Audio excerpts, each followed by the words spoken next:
नमस्कार मित्रांनो, माझं नाव प्रमोद रानडे. मार्केटमधला सगळ्यात सेफ शेअर कुठला आहे आता? तर रिलायन्स इंडस्ट्रीज. ओके, 1550वरून आता 1300 रुपयाला आलेला असेल. आणि ऑब्व्हियसली ह्या शेअर मध्ये भरपूर बिझनेसेस बसलेले आहेत.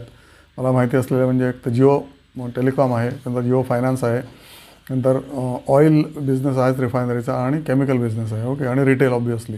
तर 5 बिझनेसेस बसलेले या एका शेअरमध्ये.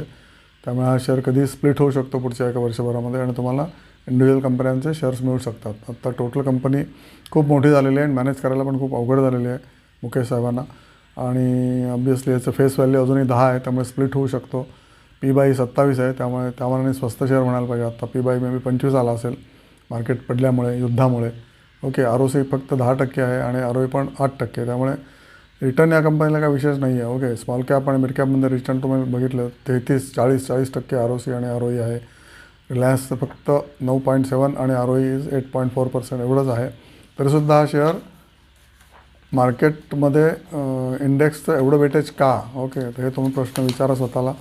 कारण stability. Okay, only thing is stability आणि consistency. Okay, it is not up and down, up and down. Results याचे फॉरएव्हर चांगले येतात आणि चढते येतात. ओके, मॅनेजेबल रिझल्ट्स असतात.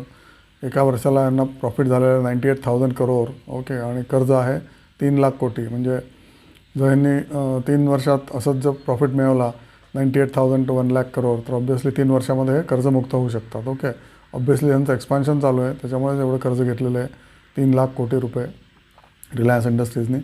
आणि त्यातून ते प्रॉफिट पण काढणार. ओके, जसं कर्ज वाढतं आहे तसं प्रॉफिट पण वाढतो आहे का? तर हो, वाढतो आहे. पण शेअर मार्केटमध्ये प्राईस वाढते का? नाही. कारण मार्केटचा या शेअरवर जेवढा आधी विश्वास होता तेवढा आता राहिलेला नाही आहे. ओके, किंवा may be punters are not fan of Reliance, but they are fans of all other companies like Britannia, Mahindra and Mahindra, Vedanta आणि तत्सम आणि फार्मा कंपन्यांच्या किंवा कितीतरी नवीन एज कंपनी, झोमॅटो. त्यामुळे सगळा शिफ्ट झालेला आहे मार्केटचा फोकस फ्रॉम रिलायन्स. त्याच्यामुळे हा शेअर झोपलेल्या हत्तीसारखा वाटतो. तरीसुद्धा ह्याच्यामध्ये सेफ्टी प्रचंड आहे. त्यामुळे ह्याच्यामध्ये रिस्क जवळजवळ 5%, 10% असू शकते आणि रिटर्न मात्र 95% आहे. आणि रिटर्न 95% म्हणजे तसं रिटर्न नाही म्हणत आहे मी.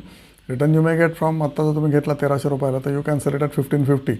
म्हणजे 250 रुपये तुम्हाला मिळतील, which means typically you will get around 15 to 17% in 1 year. तर हे जर तुम्हाला सगळ्यात सेफ बेट खेळायची असेल तर रिलायन्स शेअर आत्ता घ्या. ओके, आणि ट्रेडिंग करायचं असेल तर ट्रेडिंग करा, आणि फॉरएव्हर जर तुम्हाला राहायचं असेल तरीसुद्धा राहू शकता.